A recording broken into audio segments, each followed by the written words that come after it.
Chapitre 1. Physiologie de la contraction musculaire. Le tissu musculaire. Le tissu musculaire est une structure organique formée de fibres contractiles assurant le mouvement. Le tissu musculaire représente presque la moitié de notre masse corporelle, 40% du poids. Le tissu musculaire est plus présent chez les hommes que chez les femmes. Le muscle le plus fort est le masséter, il sert à mâcher.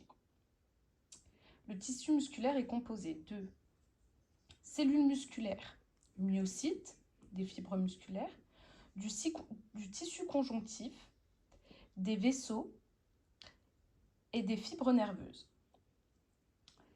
Il y a différents types de muscles. Le muscle squelettique, qui se localise dans le squelette. Le type de fibre musculaire est des fibres striées, des longues fibres multinucléées. Le muscle squelettique est maîtrisé volontairement par le système nerveux somatique. Le type de contraction est une contraction rapide et fatigable. Et la fonction de ce muscle est la locomotion, la motricité et la posture. Il y a aussi le muscle cardiaque qui se localise au niveau du cœur. Le type de fibre musculaire est des fibres striées, fibres courtes et bifurquées, mononucléées. La maîtrise de ce muscle est involontaire par le système nerveux autonome. La contraction a un rythme constant et il a pour fonction de propulser le sang vers les organes via les vaisseaux. Le troisième type de muscle est le muscle lisse. Il est localisé dans l'intestin et les tissus internes. Les fibres musculaires sont lisses, des fibres courtes mononucléées. La maîtrise de ce muscle est involontaire par le système nerveux autonome. Le type de contraction est une contraction lente et continue. La fonction de ce muscle lisse est le péristaltisme, la propulsion des aliments dans le tube digestif. Les caractéristiques fonctionnelles des muscles. Alors, il y a plusieurs caractéristiques fonctionnelles des muscles, dont l'excitabilité, la faculté de percevoir un stimulus et d'y répondre. L'excitation peut être d'origine mécanique, chimique, thermique et électrique. Le tissu musculaire est associé à des fibres nerveuses. C'est l'influx nerveux qui règle l'intensité et la durée de la contraction. La loi du tout ou rien.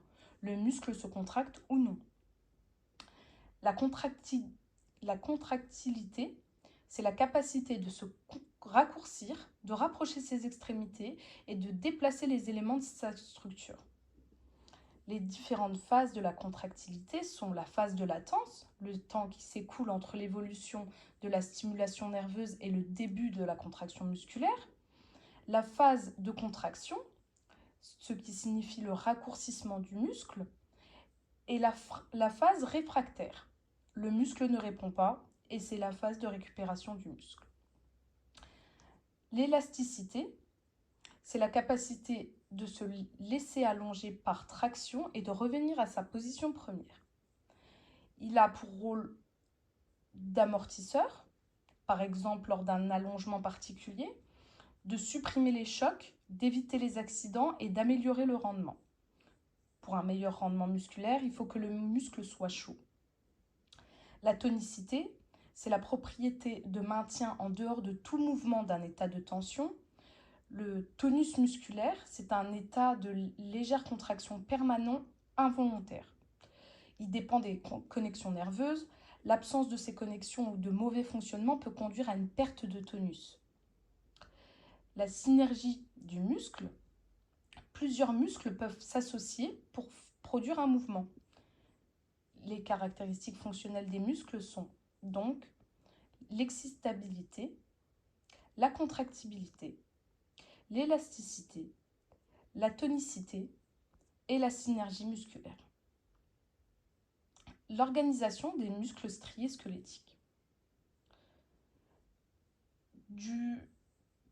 De l'organe jusqu'à la molécule protéine, on a donc le muscle, qui est l'organe, le faisceau, qui est un groupe de cellules, la fibre musculaire, qui est la cellule, la myofibrie, qui est l'organique, le sarcomère, qui est une section de l'organite, et le myofilament, qui est la molécule protéique.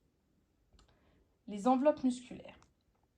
Le muscle comprend un corps musculaire, un ou plusieurs tendons permettant l'insertion autour du muscle.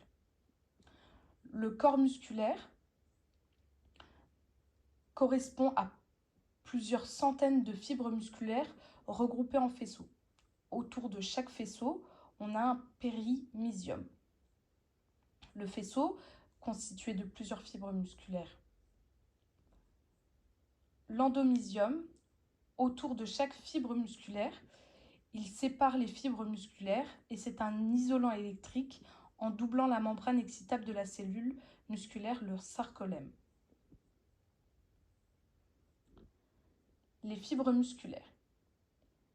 Les fibres musculaires sont des cellules géantes très allongées de diamètre de 10 à 100 micromètres avec plusieurs noyaux, avec une longueur pouvant aller d'1 millimètre à plusieurs dizaines de centimètres. Les plus courtes et les plus grosses ont une force importante. Les plus longues et les plus fines ont un mouvement rapide et de grande amplitude. Elles sont constituées de différentes parties. Le sarcolème, la membrane, et le sarcoplasme, le cytoplasme. Le sarcolème est une membrane fine qui entoure l'ensemble de la fibre musculaire, qui est électriquement excitable, qui est associée à une fibre nerveuse. Elle permet la jonction musculaire impliquant de l'acétylcholine, peut transmettre l'influx nerveux aux éléments contractiles de la cellule, les myofibrilles, et contient des tubules transverses T. Le système des tubules transverses T est une invagination de la membrane cellulaire qui communique directement avec le milieu intracellulaire. Elle est séparée du réticulum endoplasmique et du sarcoplasme. Ce sont très petits et directement reliés aux myofibrilles. Elles sont composées de stries A, filaments épais de myosine, plus des parties de filaments fins d'actine. Les stries I, uniquement des filaments fins aux deux extrémités. Stries H, uniquement des filaments épais au centre.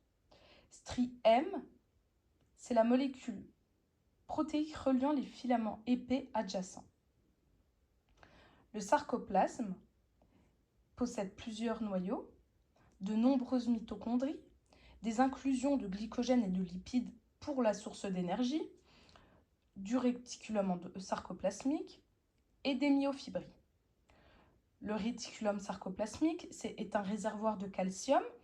C'est un acteur principal de la contraction musculaire et contient de nombreux canaux à calcium qui assurent le passage du calcium du réticulum au cytoplasme. Constitué de deux parties essentielles, des tubules longitudinaux allongés parallèles aux myofibrilles, se terminant par des citernes terminales qui s'appuient sur les tubules transverses. Invagination du sarcolème. Triade comprend un petit tubule transverse entouré de part et d'autre d'une citerne du réticulum endoplasmique. Les myofibrilles sont un ensemble de sarcomères, unités contractiles de muscles, se regroupent parallèlement par paquets de 40 à 80.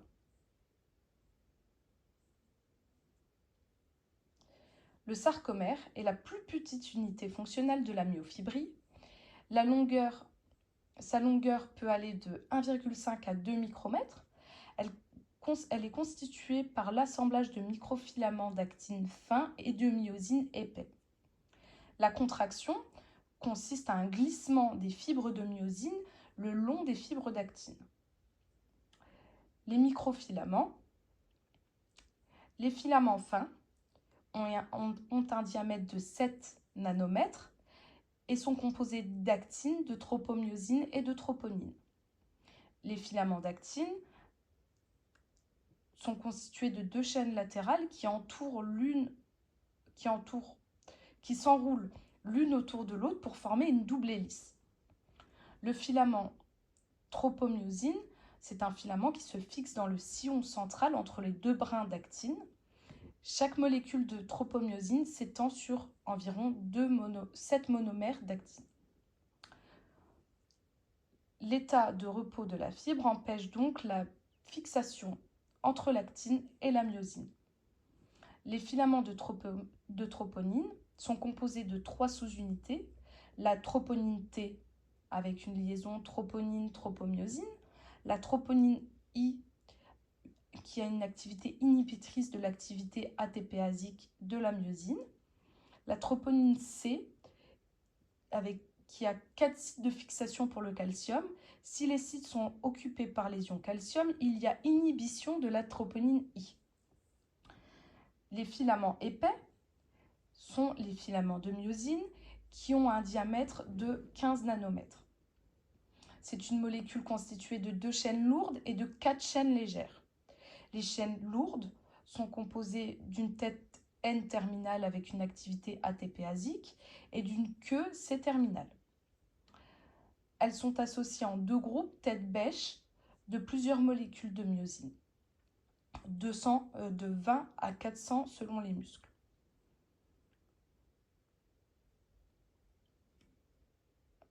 Le sarcomère, la contraction, c'est le glissement des fibres de myosine le long des fibres d'actine. La physiologie de la contraction musculaire. Définition et principe de la contraction musculaire. La contraction permet la mise en place d'un mouvement, d'une posture. C'est la capacité du muscle à se raccourcir, à rapprocher ses extrémités et déplacer les éléments de sa structure, l'actine et la myosine. Lorsqu'une cellule musculaire se contracte, chacun de ces sarcomères raccourcit les strizèdes. Chacun de ces sarcomères raccourcit et ces strizèdes se rapprochent. Aucun des filaments ne change de longueur pendant que le sarcomère se contracte. La contraction se fait par glissement des filaments de myosine le long des filaments d'actine.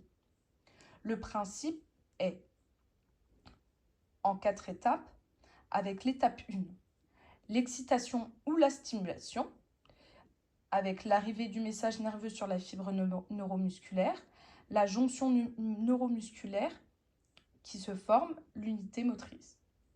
L'étape 2 est le couplage excitation-contraction, l'ensemble des processus permettant de convertir le signal nerveux reçu par la fibre musculaire en un signal intracellulaire vers les fibres contractiles. L'étape 3 est la contraction des myofibrilles. L'intervention du calcium et de l'ATP, la formation de ponts actomyosine, pont entre l'actine et la myosine, le glissement de la myosine le long de l'actine.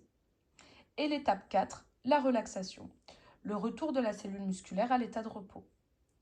Les mécanismes de la contraction musculaire, l'excitation et la stimulation, on a une unité motrice. La plus petite unité fonctionnelle du muscle, elle comprend les motoneurones, la jonction neuromusculaire, la plaque motrice, et les fibres musculaires. Le motoneurone alpha, le corps cellulaire se situe dans la moelle épinière et la terminaison synaptique au niveau du sarcolème. La moyenne pour tous les muscles du corps est d'environ 100 fibres musculaires par unité motrice. Au sein d'une unité motrice, les fibres musculaires ne sont pas toutes regroupées, mais sont répandues dans le muscle, sous forme de faisceaux de 3 à 15 fibres. Le mécanisme de l'excitation et de la stimulation. L'acétylcholine est un neuromédiateur impliqué dans l'excitation et la stimulation. Les récepteurs nicotidines sont les récepteurs à l'acétylcholine au niveau des myofibrilles. il y a arrivée du potentiel d'action au niveau de la synapse, la libération au niveau de la fente synaptique de l'acétylcholine. Il y a fixation de l'acétylcholine sur le récepteur nicotinique, ce qui enclenche l'ouverture des canaux Na+, et donc l'entrée massive de Na+, dans la cellule. Il y a alors induction d'un potentiel post-synaptique au niveau du sarcolème, la membrane de la fibre musculaire.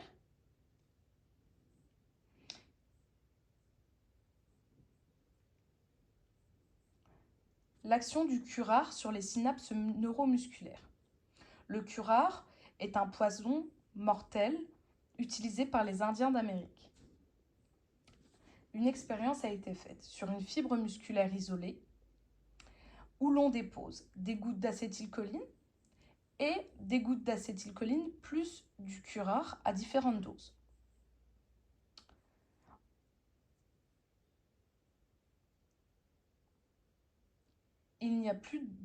On peut donc observer qu'il n'y a plus de contraction musculaire en présence de curare en fonction du contrôle et en fonction de la dose.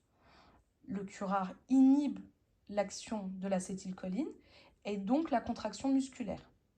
Le curare se fixe sur les récepteurs de l'acétylcholine. L'acétylcholine ne peut donc plus se fixer. Le curare empêche la fixation de l'acétylcholine. Il y aura donc un blocage des canaux à sodium et plus d'entrée de sodium dans la cellule. Donc, plus de potentiel d'action et pas de contraction musculaire, ce qui entraîne une paralysie. Pour enlever cette inhibition, on met des inhibiteurs acétylcholinestérase, une enzyme entraînant la lyse de l'acétylcholine. On aura donc une accumulation d'acétylcholine dans la fente synaptique et donc par compétition, le curare va se déplacer. Couplage, excitation, contraction. Le couplage excitation-contraction est l'ensemble des processus permettant de convertir le signal nerveux reçu par la fibre musculaire en un signal intracellulaire vers les fibres contractiles. La membrane plasmique reçoit un potentiel postsynaptique excitateur. La première étape est la propagation de ce potentiel postsynaptique excitateur le long des tubules transverses du sarcolème. La deuxième étape est que ce potentiel est un courant électrique qui va venir activer les récepteurs DHP, dihydropyridine, qui est égal à les canaux ACA2+, voltage dépendant. Ces canaux sont reliés au réticulum endoplasmique. La libération d'une grande quantité de calcium par le réticulum sarcoplasmique fait que l'on va passer d'une contraction de 0,1 micromètre par litre à 10 micromètres par litre. C'est ce calcium qui permet d'initier la contraction musculaire. La contraction musculaire correspond à des cycles de formation de ponts d'actomyosine. Au repos, la myosine et l'actine ne sont pas reliées. L'actine, avec ses 3 sous-unités de troponine, troponine C, troponine I et troponine T. La myosine est couplée à l'ADP plus le phosphate inorganique, donc PI, qui ne donne pas d'activité ATPasique. Au repos, la myosine ne peut pas se fixer à l'actine, car le complexe troponine-tropomyosine masque le site de liaison. En présence de calcium, il y aura fixation du calcium sur la troponine C. La fixation entraîne le déplacement des 3 sous-unités de troponine. Cela entraîne 2 choses. La levée de l'inhibition de la troponine I sur l'activité ATPasique de la myosine et le déplacement de la tropomyosine plus le démasquage du site de liaison entre l'actine et la myosine. Cela entraîne la fixation de la tête de myosine sur l'actine. La liaison entre la myosine et l'actine, la formation d'un pont actomyosine. À ce moment-là, la liaison entre l'actine et la myosine forme un angle de 90 degrés. L'ADP plus le phosphate inorganique ont une faible affinité pour la myosine quand elle est liée à l'actine.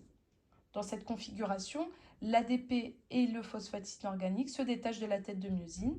La tête de myosine forme un angle à 45 degrés, donc glissement de la myosine le long de la fibre d'actine. Cette conformation d'angle de 45 degrés a une forte affinité pour l'ATP, ce qui crée la liaison d'une molécule d'ATP sur la tête de myosine. L'activité ATPasique de la myosine, ce qui entraîne le redressement de la tête de myosine à un angle de 90 degrés. On a une hydrolyse de l'ATP en ADP plus phosphate inorganique, ce qui entraîne la rupture du pont de lactomyosine. Et donc, deux conséquences. S'il y a présence de calcium, le cycle redémarre. S'il y a absence de calcium, le cycle s'arrête et on est dans la phase de relaxation. Pour avoir une contraction musculaire, il faut du calcium pour initier la liaison entre l'actine et la myosine, la fixation de la tête de myosine sur l'actine, de l'ATP pour le glissement de la myosine le long de l'actine, la relaxation et le retour au repos. Tant que dure l'influx nerveux, donc le potentiel d'action, les mécanismes de contraction se répètent. Si le potentiel d'action cesse, on a donc une recapture du calcium par le réticulum sarcoplasmique, une pompe à calcium, repositionnement de la tropomyosine et de la troponine et le retour à l'état de repos. Les bases énergétiques de la contraction musculaire. Durant la contraction musculaire, il y a hydrolyse de l'ATP en ADP plus phosphate inorganique. L'ATP est la seule source d'énergie pour le déplacement des myofilaments. Dans nos cellules musculaires, la réserve d'ATP est très faible. 5 millimoles par kilogramme de muscle frais. Donc cela permet de base seulement 4 à 6 secondes de contraction. Cela sous-entend qu'il faut régénérer l'ATP au fur et à mesure de son utilisation. Il y a donc trois sources d'ATP. La voie de la créatine phosphate, le métabolisme de la glycolyse anaérobique, donc l'acide lactique, et la voie de la respiration cellulaire aérobie. L'utilisation de ces sources dépend du type de fibre musculaire présent dans le muscle. Différents types de fibres en fonction de la source d'énergie. Les fibres lentes de type 1. Les fibres rouges, petites, de contraction lente. Elles sont très résistantes à la fatigue, possèdent de nombreuses mitochondries, un métabolisme aérobie oxydatif, entouré de nombreux capillaires sanguins qui permet l'apport de sources en énergie. La fibre intermédiaire de type 2A, c'est une fibre de contraction rapide, plus volumineuse, avec un métabolisme aérobie et anaérobie. La fibre rapide de type 2B, c'est une fibre blanche, plus volumineuse, une fibre de contraction rapide, pauvre en mitochondries, donc moins oxydative. Elle a un métabolisme glycolytique anaérobie, riche en glycogène, et développe une grande puissance, mais de courte durée. Les sources d'énergie. La voie de la créatinine phosphate, la voie anaérobie alactique. La source d'énergie est la créatine phosphate. La créatine phosphate est un dérivé d'un acide aminé riche en phosphate. C'est un composé à haute énergie emmagasiné dans le muscle. Cette voie met en jeu une seule réaction. Elle n'est pas rentable car elle produit une seule molécule d'ATP pour une molécule de créatine phosphate. Elle est valable dans toutes les fibres musculaires, lente et rapide. Il s'agit d'une réserve d'énergie limitée, seulement quelques secondes, mais disponible rapidement. La durée de la réserve d'énergie est d'environ 15 secondes. On la retrouve dans des contractions intenses, brèves, nécessitant une puissance et une rapidité d'exécution. Par exemple, dans les activités comme le sprint, le saut et le lancer. La voie anaérobie lactique, le système glycolique. La source d'énergie est le glycogène musculaire, 300 g par muscle, et ou le glucose sanguin. Le glycogène musculaire, c'est une réserve de glucose au sein du muscle, il va donc y avoir une glycolyse. Elle met en jeu 10 à 12 réactions chimiques avec deux enzymes clés, la phosphofructokinase et la lactate déshydrogénase. Cette réaction a lieu dans le sarcoplasme. Il y aura un peu plus de rendement avec la production de 2 molécules d'ATP par molécule de glucose. Au niveau des fibres musculaires, elle est valable dans les fibres de type 2B, riches en glycogène, et aussi en moindre mesure pour les fibres 2A. La source d'énergie est mobilisée plus tardivement, après 30 secondes d'effort. La durée de la réserve d'énergie est de 30 à 60 secondes, c'est-à-dire qu'elle sera utilisée pour des activités musculaires intenses et brèves.